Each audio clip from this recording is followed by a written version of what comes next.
تقلید حرام، بلکہ اصول دین میں دلیل چاہیے، اصول دین میں ثبوت چاہیے، اصول دین میں برہان دلیل ایک چیز ہے۔ دلیل آپ سمجھ گئے، دلیل کے ذریعے سے آپ کے پاس ثابت ہو وحدانیت، عدالت، امامت، نبوت، قیامت، یہ ایک مسئلہ۔ یہاں پہ عمل کا کوئی تعلق نہیں۔ جبکہ فروع دین میں تین حالتیں ہیں۔ فروع دین میں کتنی حالتیں ہیں جی؟ تین حالتیں ہیں۔ یا تو آپ کے پاس دلیل ہو، ہر مسئلے کا دلیل ہو، نماز کے جتنے مسائل ہیں، روزے کے جتنے مسائل ہیں، وضو کے جتنے مسائل ہیں، طہارت کے جتنے مسائل ہیں، ہر مسئلے پر آپ کے پاس دلیل ہو۔ اب وہ دلیل قرآن، سنت، اجماع، عقل، ٹھیک ہے جی؟ ان چاروں سے دلیل ہر ایک مسئلے کے بارے میں۔ مثلا ایک چھوٹا مسئلہ لیجیے، وضو سے پہلے جب آپ وضو کرتے ہیں تو 3 دفعہ کلی کرنا مستحب ہے۔ اب اس 3 دفعہ کلی کرنا مستحب ہے، اس کے پاس آپ کے پاس دلیل ہونی چاہیے، قرآن آیات کے ذریعے سے، روایات و احادیث کے ذریعے سے، اہل بیت کی سیرت کے ذریعے سے اور اجماع کے ذریعے سے آپ کے پاس دلیل ہو، تب آپ اس کو ثابت کر سکتے ہیں۔ دلیل نہ ہو تو آپ ثابت نہیں کر سکتے۔ تو یوں کہیں، یا تو آپ کو خود مجتہد ہونا چاہیے، جس کے پاس دلیل ہے نا ہر مسئلے کی، وہ مجتہد ہوتا ہے۔ جس کے پاس ہر مسئلے کی دلیل ہے، ہر مسئلے کی دلیل جس کے پاس ہو وہ مجتہد ہے۔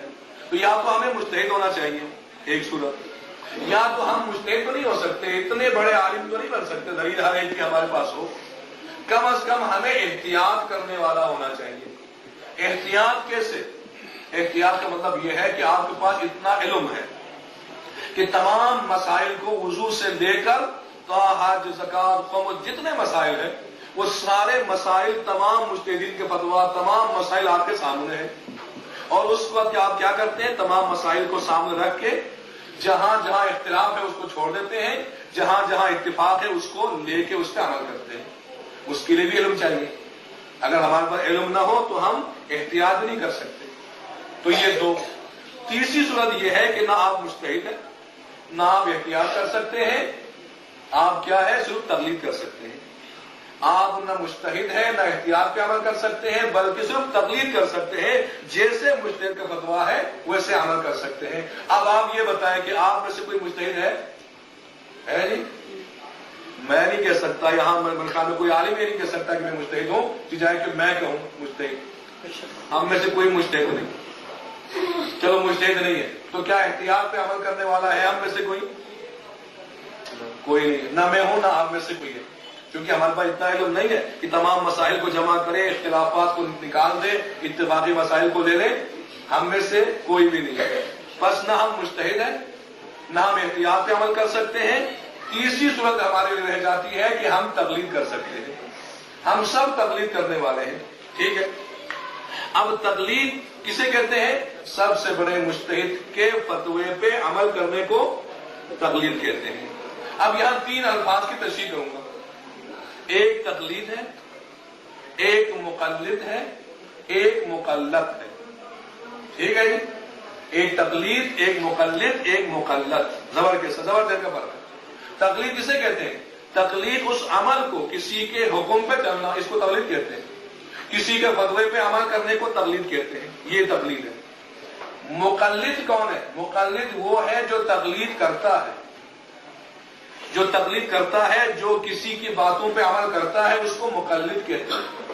ایک مقلد ہے۔ مقلد کون ہے؟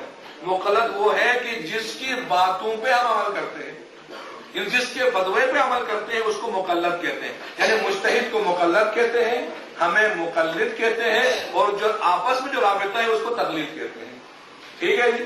یہ ایک بات، مقلد ہم ہیں، مقلد مجتہد ہے جس کی تقلید کی گئی ہے، اور تقلید وہ رابطہ جو ہمارے درمیان ہے، ہمارے اور مجتہد کے درمیان جو رابطہ ہے کہ ان کے باتوں پر، ان کے فتویٰ پر عمل کرتے ہیں، اس کو تقلید کہتے ہیں۔ یہ ایک بات یہاں۔ اب یہاں خلاصہ یہ ہوا کہ نہ ہم مجتہد ہیں، نہ ہم احتیاط عمل کر سکتے ہیں، بلکہ ہم مقلد ہیں، تقلید کریں گے۔ اب تقلید کس کی کریں گے؟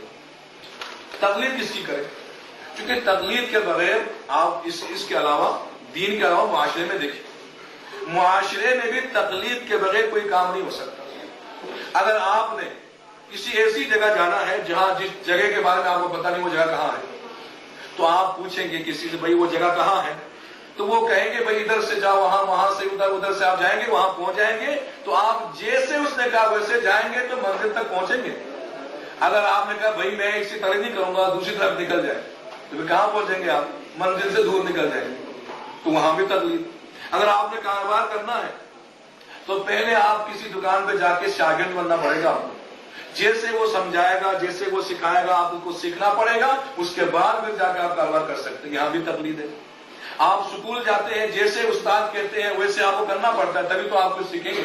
اگر آپ وہاں بھی کہیں جی میں آپ کی تعلیم نہیں کرتا، اپنی مرضی سے کرتا ہوں، تو آپ کو الف بے بھی لکھنا نہیں آئے گا۔ تو وہاں بھی تقلید ہے۔ جہاں جائیں گے، جس جگہ جائیں گے، تقلید کے بغیر معاشرہ چل نہیں سکتا۔ یہ تقلید عقل کے مطابق ہے۔ تو دین میں بھی تو آپ یہ کہیں کہ دین میں جی میں خود اپنی مرضی سے کروں گا، تو وہ دین تو نہیں ہوا، اپنی مرضی ہو جائے گی۔ اور اپنی مرضی جہاں آ جائے وہاں تو شیطان آتا ہے، وہاں خدا کی مرضی نہیں ہوتی۔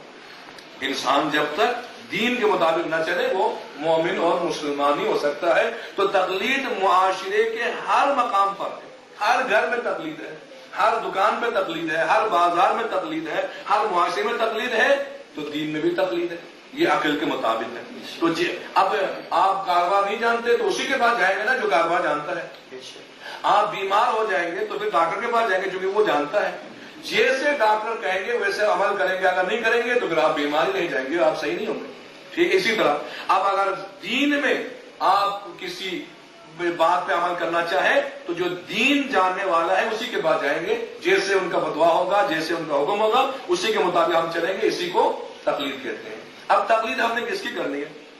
تقلید جس کی ہم نے کرنی ہے اس کی 9 شرائط ہے۔ کتنی شرائط ہے جی؟ 9 شرائط۔ اب یہ بات ذہن میں رکھ لیں، جس میں 9 شرائط موجود ہو اس کو 2 نام دیے جاتے ہیں۔ جس میں 2 شرائط موجود ہو کتنے نام دیے جاتے ہیں؟ 2۔ ایک نام یہ ہے کہ اس کو مجتہد عالم کہا جاتا ہے۔ کیا کہتے ہیں اس کو؟ مجتہد عالم کہا جاتا ہے۔ اور دوسرا نام یہ ہے کہ اس کو مجتہد جامع الشرائط کہا جاتا ہے۔ کیا کہا جاتا ہے؟ ہاں جی، مجتہد عالم کا مطلب یہ ہوتا ہے کہ وہ مجتہد جو سب سے زیادہ جاننے والا ہے۔ عالم کا مطلب یہ ہے سب سے زیادہ جاننے والا، اس سے اوپر کوئی جاننے والا نہیں ہے۔ مجتہد جامع الشرائط کا مطلب یہ ہے کہ وہ مجتہد جس میں تمام شرائط موجود ہیں، جس میں کتنی تمام شرائط موجود ہیں، اس کو جامع شرائط کہتے ہیں۔ اب چاہے مجتہد جامع شرائط کہیں، چاہے مجتہد عالم کہیں، اسی کی تقلید جو ہے ہم پہ لازم ہے۔ اب وہ شرائط، پہلی شرط یہ ہے کہ مرد ہو۔ عورت اگر مجتہد بن جائے، بن سکتی ہے ایران میں مجتہدین ہے عورت، لیکن عورت کی تقلید نہیں ہو سکتی۔ تقلید کے لیے اولین شرط یہ ہے کہ وہ مجتہد مرد ہو۔ اگر عورت مجتہد بن جائے تو وہ خود کسی کی تقلید نہیں کرے گی، وہ خود اپنے فتویٰ پہ، اپنے اجتہاد پہ عمل کرے گی، لیکن کوئی اور عورت یا کوئی مرد اس کی تقلید نہیں کر سکتا۔ لیکن مرد اگر مجتہد بن جائے وہ خود بھی کسی کی تقلید نہیں کرے گا اور دوسرے اس کی تقلید کریں گے۔ تو پہلی شرط کیا ہے جی؟ مرد۔ دوسری شرط یہ ہے کہ بالغ ہو، ہر مرد بھی نہیں بلکہ وہ بالغ ہو مجتہد۔ بالغ کی شرط جب پہلے ہم نہیں سمجھتے تھے، اس سے پہلے بھی میں نے درس دیا، آپ بھی نہیں سمجھتے تھے، میں بھی تقریباً شاید نہ سمجھ سکتا، لیکن اب وہ شرط جو ہے نا ہمارے سامنے اب واضح ہو گئی ہے۔ وہ کیسے؟ شرط لگائے کہ بالغ ہو، اس کا مطلب یہ ہے کہ نابالغ بھی مجتہد بن سکتا ہے۔ ابھی ہمارے سامنے محمد حسین طباطبائی موجود ہے جن کی عمر اب 6 سال ہے۔ 6 سال ہے نا جی؟ 6 سال عمر ہے، جبکہ 5 سال کی عمر میں وہ مجتہد بن گئے تھے۔ ان کے پاس، ان کو قرآن کا پورا علم ان کے پاس ہے، نہج البلاغہ کا پورا علم ان کے پاس ہے۔ یہاں تک میں نے سنا ہے کہ جو ہماری 4 کتابیں ہیں جن سے ہماری فقہ بنتی ہے، ہر مسائل جن سے اخذ ہم کرتے ہیں ان کا بھی وہ مجتہد ہے، ان کا بھی وہ عالم ہے۔ اب کیا رہا، اب ان کو جو ہے پی ایچ ڈی کی ڈگری بھی ملی ہے، تمام جو ہے سندیں ان کے پاس ہیں۔ ہاں جی، وہ چاروں کتابوں کا نام ایک تہذیب ہے، ایک من لا یحضر الفقیہ ہے، اور ایک اصول کافی ہے، اور ایک استفسار ہے۔ یہ 4 کتابیں ہیں، ان کو کتب اربعہ کہتے ہیں۔ یہ 4 کتابیں مستند کتابیں ہماری، انہی کتابوں سے مسائل اخذ کرتے ہیں، انہی کتابوں سے استدلال کرتے ہیں۔ اب دیکھیں کہ یہ مجتہد بن گیا، ٹھیک ہے جی۔ ان کے علاوہ بھی ہم نے تاریخ میں پڑھا ہے علامہ ہیلی کے بارے میں، وہ 12 سال کی عمر میں مجتہد بنے تھے، وہ 12 سال گزرا، یہ 5 سال گزرا۔ اس کا مطلب یہ ہے کہ خدا کی نظر عنایت ان پہ زیادہ ہے۔ اور ایک لطیفہ بھی اسی میں آ جائے، آیت وہ علامہ مجلسی 12 سال کی عمر میں مجتہد بن گئے۔ تو ایک مرتبہ ایک شخص، ان کا والد بھی مجتہد تھا، اس دور کا مجتہد اعظم تھا، ایک شخص ان سے ایک مسئلہ پوچھنے آیا۔ وہ مسئلہ یہ تھا، اس نے پوچھا کہ میں نے جتنی نمازیں پڑھی، میری عمر تقریباً 40 سال ہے، جب سے میں بالغ ہوا ہوں میں نے ہر نماز کی نیت قضا کی ہے، ادا کی نہیں کی، اب میرے لیے کیا حکم ہے؟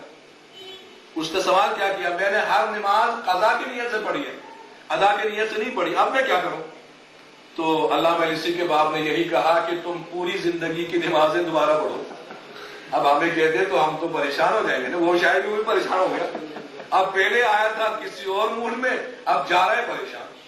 تو علامہ مجلسی کھیل رہے تھے نا، دیکھا کہ یہ آ رہا تھا تو خوش آ رہا تھا، اب جا رہا ہے تو یہ رونے کی شکل لے کے جا رہا ہے، پوچھو تو صحیح کیوں بھائی کیا ہوا؟ اس نے کہا میری ساری زندگی محنت ضائع ہوگی۔ کیا ہوا؟ کہتے ہیں کہ میں نے جو نمازیں پڑھی تھی 40 سال کی، قضا کی نیت سے پڑھی تھی، آپ کے والد محترم نے کہا کہ ساری دوبارہ قضا کر دیں۔ اب میں حیران ہوں، میں کیا کروں؟ تو جناب مجلسی نے کہا نہیں بھائی اس طرح نہیں ہے، میرے باپ کو مسئلہ سمجھ نہیں آیا۔ دیکھیں وہ باپ ہے، یہ بیٹا ہے، 12 سال کی عمر ہے اور وہ 50-60 سال کی عمر میں، کہا کہ مسئلہ یہ ہے ایک دن کی تمہیں صرف نماز قضا کرنی پڑے گی، باقی ساری نمازیں صحیح ہے۔ کیسے ہے؟ یہی کہا نا، جب یہ کہا اس نے نہیں پوچھا کیوں، فوراً واپس آیا مجتہد کے پاس، آپ کا بیٹا تو یہ کہتا ہے۔ بڑا غصہ آیا، بلاؤ اس کو۔ جب بلایا گیا ان کو پتہ چل گیا کہ اب موڈ خراب ہے، بھاگ گئے وہاں سے۔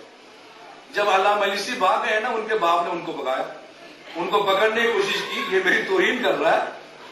تو جب ان کے پکڑنے کے قریب پہنچے نا، انہوں نے قرآن کی اس آیت کی تلاوت کر دی جس میں سجدہ واجب ہے۔ اب باپ سجدہ کرنے لگ گیا، اس میں تو سجدہ واجب ہی نہیں تھا نا، 12 سال کی عمر میں سجدہ واجب ہے بھائی، 15 سال کی عمر میں کم از کم۔ باپ سجدہ کر رہا ہے، وہ باپ کو ادھر دکھا گیا۔ اب سجدہ کر کے پھر آگے بڑھا، کیونکہ یہ قرآن کا یہاں ایک مسئلہ یہ بھی یاد رکھیں، قرآن کا سجدہ واجب فوری ہے، جلدی کرنا چاہیے اسی وقت، اگرچہ آپ نماز میں بھی کیوں نہ ہو، نماز میں بھی کیوں نہ ہو، اب کوئی قرآن پڑھ رہا ہے، سجدے والی آیت آئے آپ سنیں تو نماز کو وہیں روک دیں، روک کے پہلے قرآن کا سجدہ کر لیں، اس کے بعد نماز کو جہاں سے چھوڑا وہاں سے شروع کر لیں۔ یہ ہے ٹھیک ہے، جہاں بھی ہو، جس حالت میں بھی ہو، وضو وغیرہ کی شرط نہیں، صرف سجدہ ہونا چاہیے جیسے وہاں پر نماز میں سجدہ کرتے ہیں۔ یہاں قبلے کی بھی شرط نہیں ہے، جہاں مرضی روک کر کے آپ سجدہ کر لیں۔ نماز تو نہیں پڑے گی، نہیں، اور نماز میں تو قبلے روک ہونا چاہیے نا، نماز کے علاوہ ہو۔ تھوڑی نماز کے بعد ہاں جی، ذکر کچھ بھی نہیں ہے، اگر آپ پڑھنا چاہیں تو پڑھ لیں، تو سجدہ ہی کافی ہے، ٹھیک ہے جی۔ اچھا ذکر ہے، لیکن بعض کتابوں میں ذکر بھی موجود ہے، آپ وہ پڑھنا مستحب ہے۔ اب وہ سجدہ کرتے کرتے دیکھا تو بیٹا وہ دور نکل گیا، بچہ بھاگتے کتنے دیر لگتا ہے۔ اب پھر انہوں نے بگایا، 3 دفعہ سنا، تاریخ میں ہے روایت میں، ایک کتاب ہے جس کا نام قصص العلماء ہے، اس میں یہ واقعہ موجود ہے۔ 3 مرتبہ اس طرح ہوا، جب بھی قریب پہنچتے وہ سجدے کی تلاوت کر دیتے۔ اب آخر میں وہ تھک ہار گئے کہ اس کو ایسے ہی میں نہیں پکڑ سکتا، اب ان کو سمجھانے لگا، بیٹا کوئی بات نہیں، میں تجھے کچھ نہیں کہوں گا، انعام دوں گا، مجھے سمجھاؤ کیا مسئلہ ہے۔ اب جب وہ یقین ہو گیا اب نہیں ماریں گے، وہ قریب آ گئے۔ اگر بابا مسئلہ یہ ہے، پہلے دن جو اس نے نماز قضا کی نیت سے کی ہے نا، اس دن کی نماز باطل ہے۔ اب اس کے بعد جو قضا کی نیت سے پڑھی ہے وہ پہلے دن کی قضا ہو گئی۔ اللہ اکبر، کیا اب پھر دوسرے دن پڑھا وہ دوسرے دن کی قضا ہو گئی۔ اس طرح اس کی ساری نمازیں ادا پوری ہو گئی ہیں، وہ ایک دن کی قضا اس پہ واجب ہے۔ کیا بات ہے، وہ منہ چوم کے سینے سے لگایا، کہا کہ مجھ سے اجتہادی غلطی ہو گئی ہے۔ بل حبیب خدا رب الانبیاء رحمت للعالمین بلند تر آواز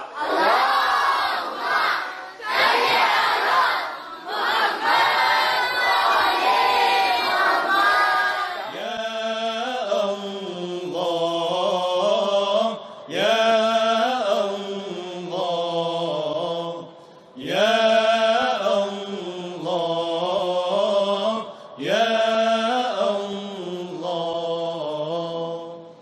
الله الله يا الله الله الله يا الله جل الله يا